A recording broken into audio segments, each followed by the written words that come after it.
A veces uno tiene momentos en los que en determinados lugares puede pensar de forma detenida sobre eventos de la historia que parece que van y vienen, que parece que vienen y van.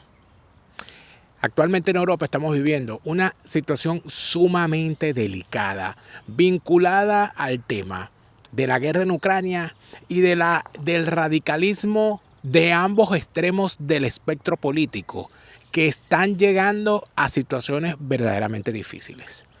Cuando faltan apenas semanas para el tema de las elecciones europeas, vemos cómo, lamentablemente, la violencia política se ha apoderado de las calles, de los mitines, de las expresiones populares de apoyo a determinados candidatos, y nadie se salva de la situación.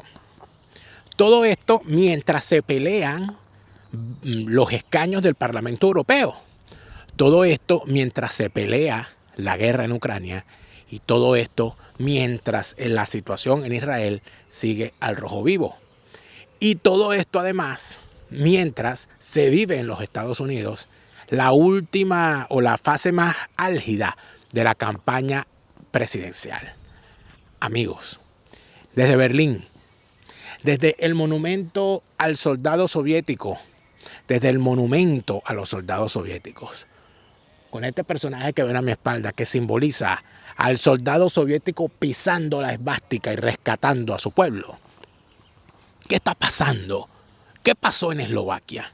¿Quién le disparó a Fico, el primer ministro eslovaco?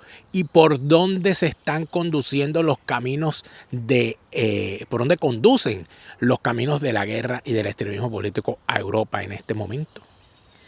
De eso vamos a hablar en este especial desde Berlín de Fuera de Orden, y por supuesto con los temas que queremos comentar desde sitios maravillosos como este especial de calle, hoy en Fuera de Orden.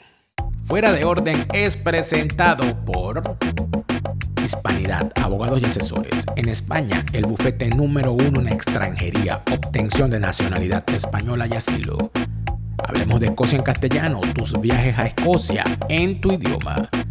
Tu asesor Gustavo, en Estados Unidos la mejor póliza, la que compraste ayer. La segunda mejor, la que compras hoy. Mañana puede ser demasiado tarde. Carelis Bustos y su novela La vida es el mismo infierno, la cruel cotidianidad. Zaida Belén Martínez y lo bello de Venezuela en su libro Lo que me dio la luna. Eternity es previsión funeraria, acortando distancias en los momentos difíciles. Cochino dinero, cuando la riqueza es políticamente incorrecta y los políticos incorrectamente ricos. Un libro de Boris Ackerman a la venta ya en Amazon. Cars by Eli, tu primer vehículo en el estado de la Florida con Cars by Eli, bueno, bonito, barato y financiado.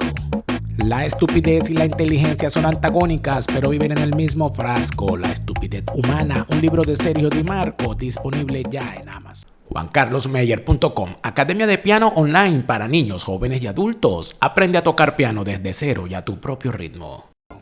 Tecnicurso.com, tus cursos técnicos online. Tecnicurso.com.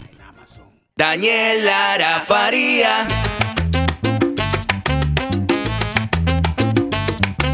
Lara, Daniel Lara Faría. Daniel Lara Faría. Fuera de Orden, crónica de la desgracia nacional e internacional, plomería informativa, criminología y criminalística politiquera. Gracias por estar de nuevo aquí con nosotros en su canal YouTube favorito de actualidad política de Hispanoamérica, de Venezuela y del mundo, pero en tu idioma. Para nosotros es un verdadero honor y un placer saber que te encuentras de ese lado de la pantalla, siendo copartícipe de una nueva jornada de lucha por la opinión libre y la información transparente. Operación y labor que es posible gracias al apoyo que recibimos a través de nuestra cuenta en la plataforma Patreon, patreon.com/delaraf. Patreon.com/delaraf es tu apoyo el que nos ayuda a seguir haciendo este programa Faría y todos los contenidos de este canal. Contenidos que también distribuimos no solamente a través de YouTube, sino también en nuestra cuenta en Facebook. Allí en Facebook tenemos nuestra página. Dale me gusta a nuestra página en Facebook, Daniel Lara Farías en Facebook. Allí seguimos difundiendo todas nuestras opiniones y permitiendo también que tú las compartas. Gracias por suscribirte al canal y activar las notificaciones. Darle me gusta al video es algo sumamente importante para nosotros, más de lo que tú crees, porque nos ayudas a posicionar todos nuestros contenidos en esta plataforma. Como todos los días te saluda Daniel Lara Farías, plomero informativo, enemigo de todos, repitiéndote sin cesar. La fase superior de la izquierda es el crimen. La fase superior de la izquierda es el crimen. Si los dejas entrar, no los verás salir. Y te robarán desde la forma de caminar hasta el agua de los floreros. Y seguimos. No hay un sitio, yo creo que no hay un sitio en el mundo más apropiado, o hay muchos sitios en el mundo y este es uno de los sitios apropiados para hablar del daño que puede causar la izquierda, de la desgracia que puede causar la guerra y del horror que le puede causar a un pueblo. Irse por el tobogán del extremismo político para terminar en el fango de la guerra, de la sangre y de la destrucción. Berlín tiene todo eso. Esto es Treptower Park. Treptower Park tiene este monumento que es uno de los dos grandes monumentos a el soldado soviético. Aquí, en este lado de Berlín, en el este monumento todavía mantiene la estética soviética, obviamente, ese brutalismo artístico, estos monumentos con estas inscripciones en cirílico y en cada una de las lápidas donde hay varios soldados soviéticos aquí enterrados. En cada una de las lápidas hay pensamientos nada más y nada menos que de Stalin. Está la simbología soviética todavía en algunos sitios, la hoz y el martillo, y por supuesto hay mucha gente visitándolo. Hay recuerdos a los soldados de cada uno de los componentes del ejército rojo soviético. Está la figura de Lenin, de Stalin, de toda esta gente, y por supuesto un llamado a la glorificación del soldado soviético en cada una de los monumentos que hay aquí. Esto es grandísimo. Yo diría que tiene más o menos la extensión de unos 5 estadios de fútbol y tiene, por supuesto, es bellísimo. Es un parque extraordinario donde la gente viene, se sienta, pasea y pasa el día maravilloso. Y por supuesto la significación que tenía en tiempos del comunismo lo ha ido dejando atrás. Hoy el día está particularmente nublado. Es un día normal de la primavera, porque normalmente la primavera puede nublar, si puede llover o puede haber sol o no. Todavía no estamos en verano. Pero así las cosas, hay que decir lo siguiente. La semana pasada, el primer ministro de Eslovaquia, Robert Fico, sufrió un atentado a tiros. Le dieron 5 tiros. Este atentado contra Robert Fico, primer ministro de Eslovaquia, tiene varias significaciones. Para empezar, han dicho que es el primer gran atentado en contra de un dirigente europeo en no sé cuántas décadas. Y además de eso, han señalado de forma particular a la ideología y a las posiciones públicas de la persona contra quien se atentó. Además de esto, se ha descubierto que quien actuó es eso que llaman ahora un lobo solitario. Es decir, un personaje que actuó por su cuenta y que decidió emprenderla a tiros en contra de un dirigente al cual él consideraba una amenaza. Esto es bien particular, pero antes de entrar en esa profundidad, debo decirles que aquí en Alemania se han vivido eventos gravísimos de agresiones físicas en contra de candidatos al Parlamento Europeo y candidatos a las elecciones municipales, porque aquí el mismo día de las elecciones europeas son las elecciones municipales.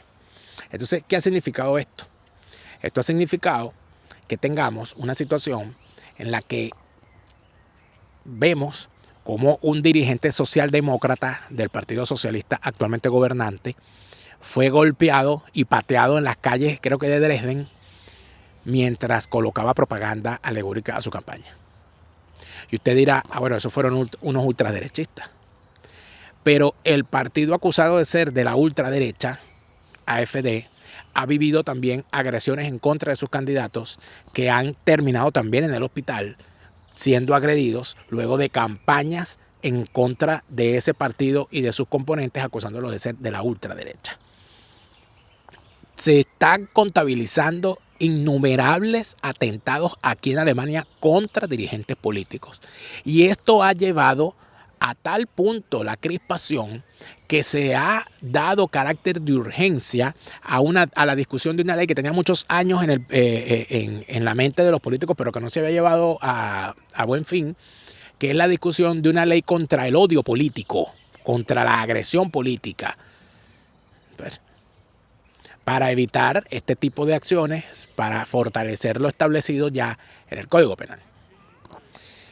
Es decir, que no estamos hablando de una situación cualquiera. Cuando vemos que en la misma semana en que se atenta contra Robert Fico en Eslovaquia, la semana anterior hubo varios atentados en contra de candidatos al Parlamento Europeo en Alemania y además de eso, en la misma semana, un argelino le pegó candela a una sinagoga en Francia. Es decir, aquí estamos viendo de todo en todas partes. Pero vamos entonces al tema de Robert Fico y a las particularidades del atentado en su contra, porque me parece sumamente llamativo. A Robert Fico se le tenía una campaña en los medios de izquierda señalándolo de ser un ultranacionalista, un ultraderechista, un esclavo de Putin, un peligro para Europa, un peligro para Eslovaquia, un peligro para sus vecinos, un peligro para Ucrania, un peligro para el Occidente, un peligro para las libertades, un peligro para Europa, un peligro para la estabilidad, etc. Entonces le arman esa campaña. ¿Qué ocurre? Que cuando se arman estas campañas, a usted y a mí quizá no nos llega. Y pensamos que eso es una cosa allí que está. Pero satanizan al personaje. Y lo satanizan hasta tal punto que son capaces de colocarlo como una amenaza de tal nivel que puede ocurrir que un lobo solitario sienta que de verdad todas esas barbaridades que se dicen en la prensa son tan reales que corre su vida a peligro y decida pasar a la acción, buscarse una pistola y pegarle unos tiros. ¿Qué es lo que ocurre? Que cuando se hace la revisión del asunto nos encontramos de que el hombre acusado y capturado infraganti luego de darle unos tiros a Robert Fico resulta ser que también es fanático de Putin. Entonces usted dirá, bueno, ¿y esto qué es? Bueno, estamos hablando de que hay fanáticos de Putin que se anotan en el bando de la ultraizquierda y fanáticos de Putin que se anotan en el bando ultranacionalista, identitario o de ultraderecha o anticomunista, como lo queramos llamar. ¿Por qué ocurre esto? Por una parte, porque a Putin la doctrina fundamental de seguridad y de contrainteligencia y de inteligencia de Putin y de seguridad nacional es el caos.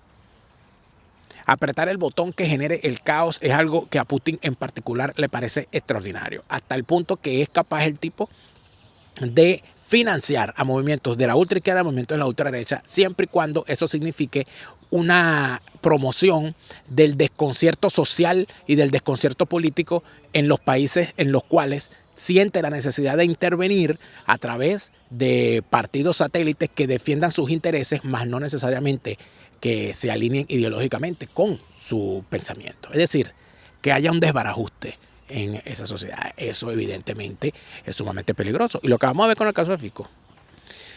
Se debe imaginar Fico que sus posiciones pro Putin iban a terminar en una agresión en su contra de otro personaje alineado con las tesis de Putin, pero en el otro lado del espectro ideológico. ¿Se lo hubiese podido imaginar? No se lo hubiese podido imaginar. Pero entonces aquí vemos cómo se están recogiendo los guarales. Porque ¿qué ocurre? Que en los medios de comunicación de izquierdas, donde se había satanizado a Fico en toda Europa, ahora no hayan qué hacer con el asunto. Porque satanizaron tanto al hombre que hubo un loco de izquierdas que agarró una pistola y le pegó unos tiros. Y entonces ahora sí hay miedo. Porque ¿qué ocurre?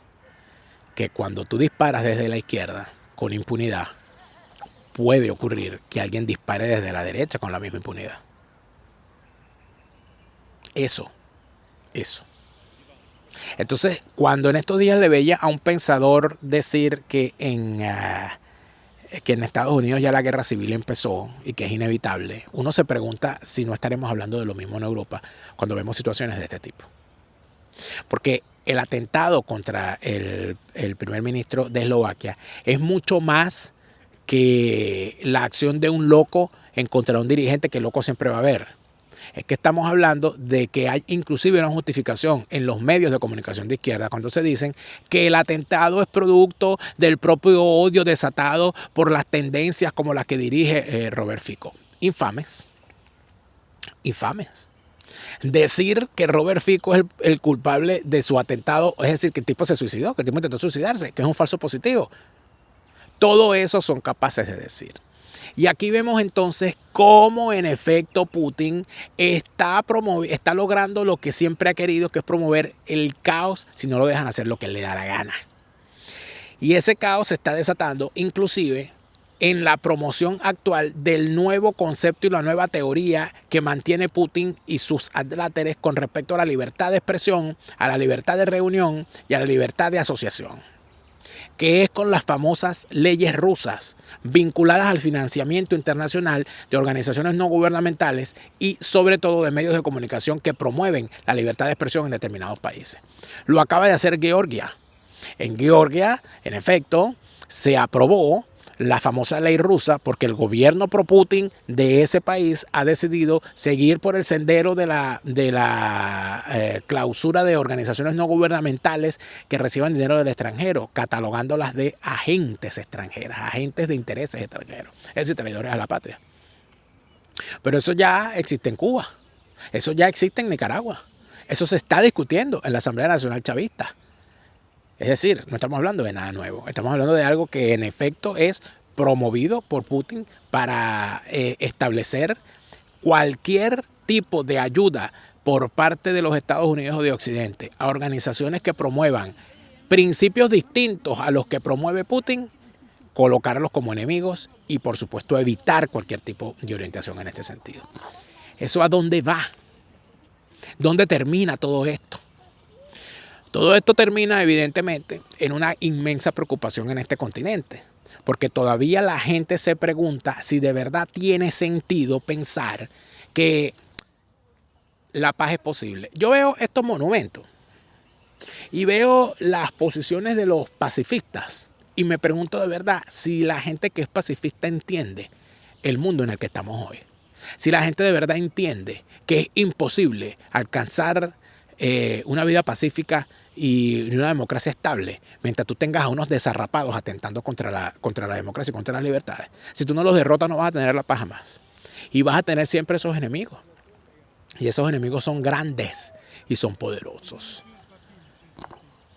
Lo que está pasando en Europa no va a terminar ahorita y evidentemente tendremos una situación que será muchísimo más grave en el futuro. Tendremos una situación en la que veremos cosas horribles.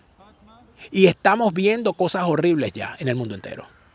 Hay algo importante en todo esto que es cómo Putin y el régimen de Putin ha exportado las técnicas de la tortura. Cómo el gobierno de Putin ha exportado la tortura blanca y las técnicas de persecución y de represión en contra de la disidencia. Por eso, desde aquí, desde el monumento al soldado soviético, que por cierto, allá en la entrada tiene una lápida al soldado desconocido que dice: la patria no olvida a sus mártires. La patria no puede olvidar a sus mártires, pero tampoco puede olvidar a los que torturaron, a los que asesinaron, las torturas que hicieron y a los que lo apoyaron.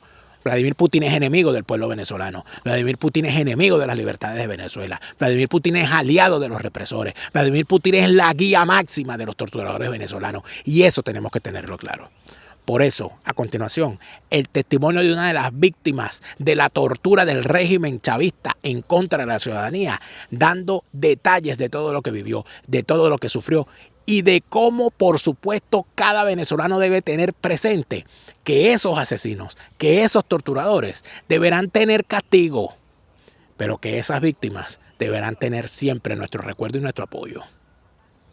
Con este testimonio nos despedimos desde acá, desde Berlín, en este nuevo especial, desde la calle. Gracias a todos ustedes por su apoyo y recuerden siempre, volverá a la Unión Soviética. Inclusive es capaz y vuelve hasta el nazismo, amigos, por el camino que vamos. Pero Chávez no vuelve ni con la ouija. Testimonios. Hasta la próxima.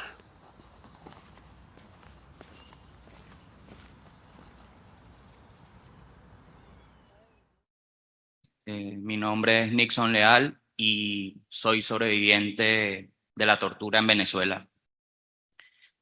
Soy una persona común que no estaba vinculada a la política, pero que luego me volví activista político porque participé en muchas protestas a lo largo de los años 2014 y 2017 en Venezuela. En esas protestas fui testigo del asesinato de Basilda Costa en La Candelaria, de Robert Reckman en Chacao y de Juan Pernalete en Altamira. Contribuí con la creación de un campamento frente a las oficinas del PNUD, Programa de las Naciones Unidas para el Desarrollo, en Caracas. En este campamento pernoctaron día y noche durante 46 días más de 300 jóvenes de distintas regiones de todo el país. Dicho campamento logró fundar pequeños campamentos en muchas ciudades importantes de todo el país. De 300 pasamos a miles. Nuestra intención era quedarnos en la calle hasta que la dictadura renunciara al poder. Por esto, fui prisionero de la dictadura en más de 5 oportunidades. Estuve en los calabozos de la Guardia Nacional o antigua Guardia Nacional del Pueblo en el Boulevard de Sabana Grande en Caracas por 4 días. Luego estuve por 2 noches en los calabozos de la Policía Nacional Bolivariana, específicamente en la zona 2 de Catia, por 2 noches. La tercera oportunidad, que fue la más significativa para mí, estuve en el Servicio Bolivariano de Inteligencia Nacional, conocido como SEBIN, durante 2 años, 7 meses y 22 días. Cabe destacar que fui detenido del SEBIN porque fui organizador de unos campamentos que mencioné hace un rato. La cuarta oportunidad fui detenido por la policía de Caracas, Policaracas, y fui enviado a los calabozos que están ubicados en Parque Los Caobos por 12 horas. Yo no entendía por qué lo estaban haciendo, pero la intención era clara, amenazarme, porque el país vivía un clima de protesta y ellos de alguna otra forma estaban intentando como que neutralizar a esos posibles dirigentes que pudieran hacer algo o incentivar a la protesta que incomodara a la dictadura de Maduro. La quinta y última detención,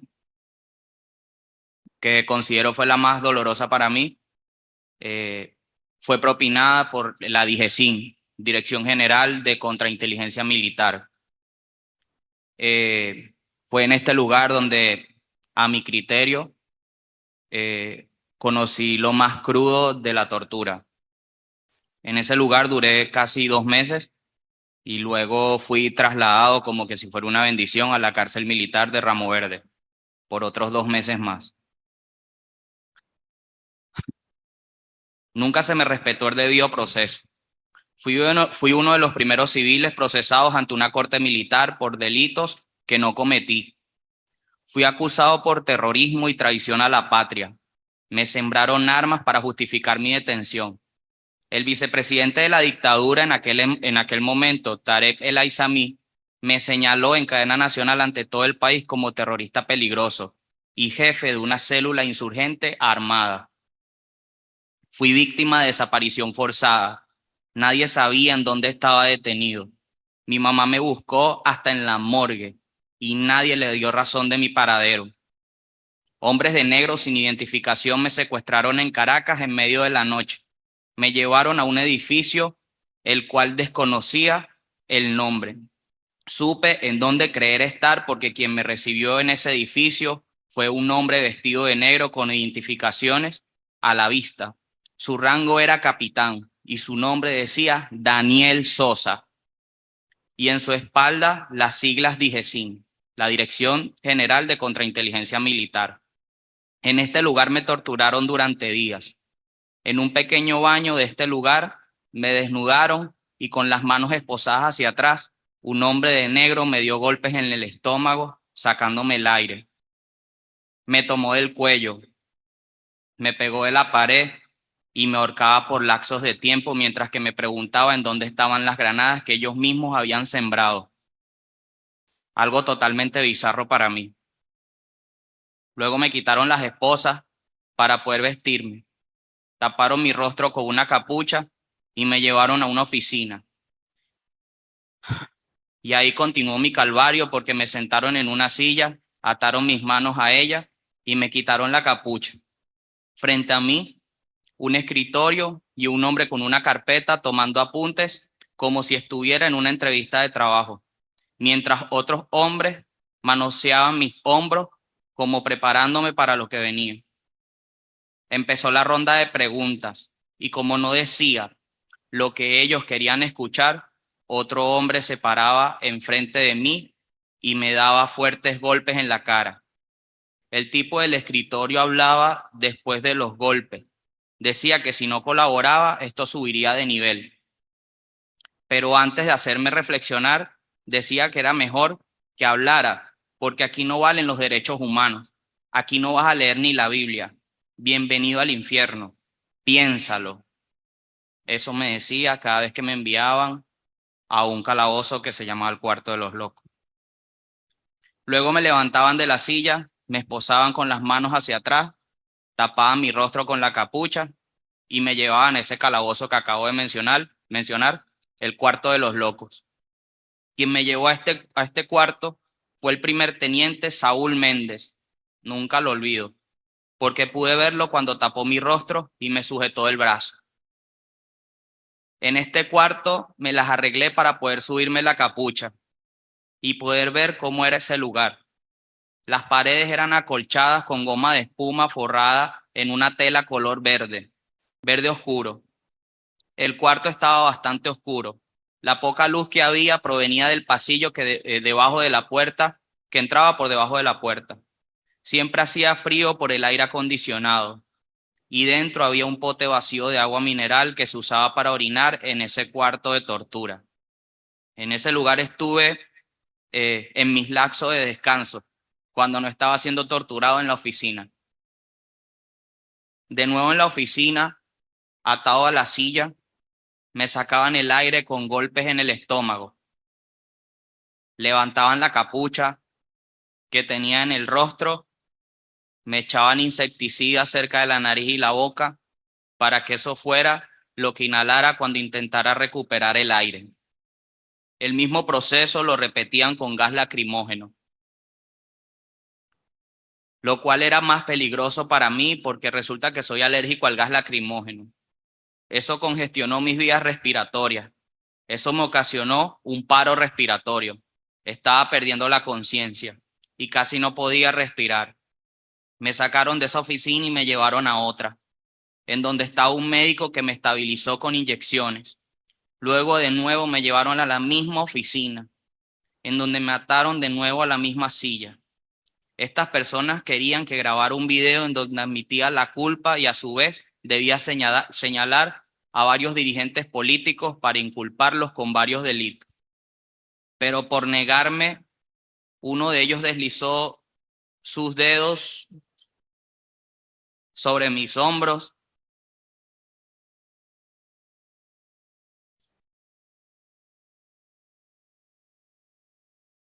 y me dijo que entonces las cosas iban a subir de nivel.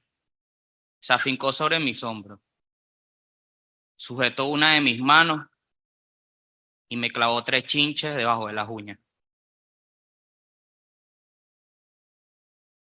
Las uñas de mi mano. Uno amarillo, uno azul y uno rojo. Y así continuó mi tortura entre esa oficina y el Cuarto de los Locos las primeras 72 horas antes de ser presentado ante un tribunal.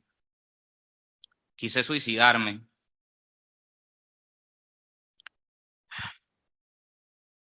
como lo hizo el aviador Rodolfo González en el SEBIN o Gerardo Carrero en la tumba.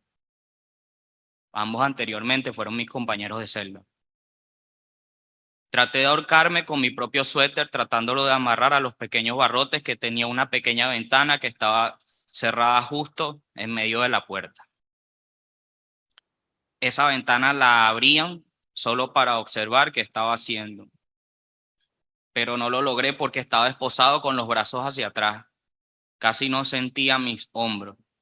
Yo solo quería hacer algo por mí, para no sentir más dolor. Un preso por el ducto del aire me habló, me pidió calma, que si ellos me presentaban ante el tribunal dentro de las 72 horas, podía darme por vivo y no por muerto. Antes del traslado, un militar preguntó al jefe de la comisión si era trasladado que si iba a ser trasladado en esas condiciones tan golpeado que estaba. A lo que él respondió: a mí me gusta verle el ojo al ganado de cerca. En pocas palabras, quería descartar si el juez era leal o no al amparo de la tortura que ellos estaban empleando sobre mí. Fui presentado ante una corte militar con el rostro hinchado y desfigurado por los golpes, a pesar de ser civil. El fiscal, después de finalizar su intervención, en donde fui acusado de traidor a la patria, la juez me dio el derecho de palabra, a lo que aproveché para marcar un precedente moral y no porque pensara que harían justicia. A esta juez le dije: nada de lo que ha dicho este fiscal militar ha sido cierto. Lo único verdadero es que la tortura en mi país existe. Y si no me creen, véanme la cara. Ella me vio la cara y continuó escribiendo quién sabe qué cosa, fingiendo. Un diputado en aquel entonces en el exilio, llamado Rosmi Mantilla, denunció por redes sociales lo poco que sabía de lo que estaban haciendo conmigo en ese lugar. Ellos, en represalia, fueron por mí al calabozo que compartía con el general Ramón Lozada Saavedra, hoy prisionero de la dictadura.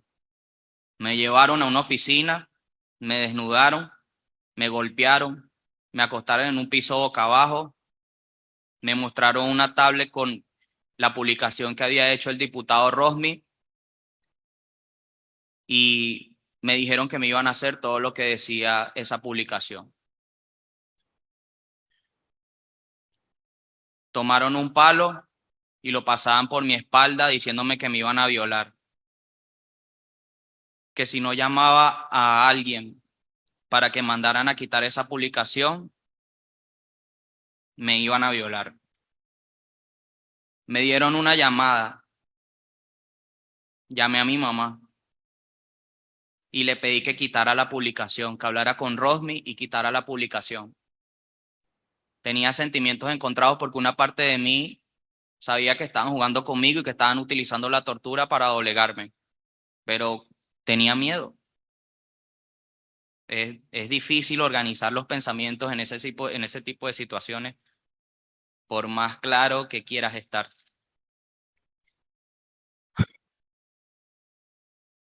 Ella me preguntó que si todo estaba bien. Y yo, con una mano en el cuello por parte de esos torturadores y pegado al teléfono público que tenían en ese pasillo, tuve que decirle que sí, que todo estaba bien. Después de todo era mi mamá y ya había pasado por mucho sufrimiento. Pobre mujer buscándome por la morgue de Caracas pensando que creía que estaba muerta. Debe ser bien duro eso para una madre y por eso, bueno, no dejo de sentir culpa. Al salir de la cárcel, seguía siendo vigilado. Decidí irme a la clandestinidad durante 3 meses porque así es la dinámica de ellos. Te liberan, pero te siguen. Y si creen o ven la oportunidad de que pueden salir de ti a través de un accidente, lo van a hacer. Pero como ya yo sabía, después de estar 5 veces detenido, sabía cómo operaba la dictadura y sabía que tenía que cuidarme y que tenía que asumir de que a pesar de estar libre, tenía que pensar que seguía siendo prisionero. Y no estaba lejos de la realidad porque consideraba que mientras Maduro siguiera en el poder, yo seguiría siendo un prisionero.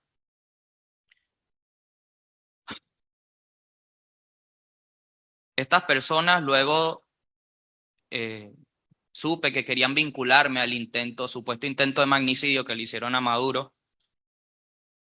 en un acto político, por lo cual decido pasar a la clandestinidad y ya repensar las cosas y intentar huir del país porque ya había estado 5 veces detenido y ya había recibido muchas amenazas de que la próxima vez que me detuvieran no iba a ir preso, sino que tal vez iban a encontrar mi cadáver en el río Guaire o sí, una fosa común, no lo sé. Pero decidí salir. Paralelo a eso, trabajé incansablemente, colaboré con la creación de un documental sobre la lucha en Venezuela llamado A la Calle. Por esto, también mi familia recibió amenazas y también mi hermano tuvo que salir del país y pedir asilo en Holanda y gran parte de mi familia salir a otros países en donde me reservo su ubicación por su propia seguridad, porque yo entiendo y sé de lo que son capaces estas personas. Logré huir por la frontera hacia Colombia a través de Cúcuta, norte de Santander. Me fracturé un pie en esos pasos ilegales hacia Colombia que nosotros llamamos trocha. Me operaron sin dejar registros en una clínica porque teníamos temor, ya que existe presencia del DIGESIN, de militares venezolanos en la frontera, en las ciudades fronterizas de Colombia con Venezuela.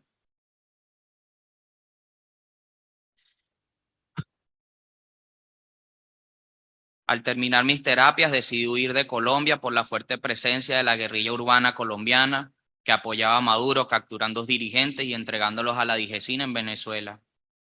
Huí a través de la selva del Darién entre Colombia y Panamá. Caminé por 7 países: Colombia, Panamá, Costa Rica, Nicaragua, Honduras, Guatemala, México, hasta lograr llegar a Estados Unidos, país en donde permanezco exiliado en condición de refugiado político. Hoy quiero que sepan que están frente a un hombre que aún se considera prisionero porque a pesar de que mi cuerpo está en este lugar, mi memoria sigue repartida en cada una de esas cárceles en las que estuve, en especial en aquel cuarto de los locos y en aquella silla donde fui torturado. Pero también están frente a un hombre con las esperanzas renovadas de que sí se puede hacer justicia, porque las denuncias que hagamos ya no solo marcarán un precedente moral como lo intenté aquella vez en aquella sala frente a un militar, sino que también edificarán el escenario en donde tendremos justicia y sobre todo libertad, porque estoy convencido de que eso no es solo lo que nos merecemos nosotros, sino se merece la gente que está dentro de Venezuela, sobre todo los prisioneros políticos, civiles y militares, y sobre todo las personas que fueron asesinadas por esta dictadura tan represiva. Muchas gracias.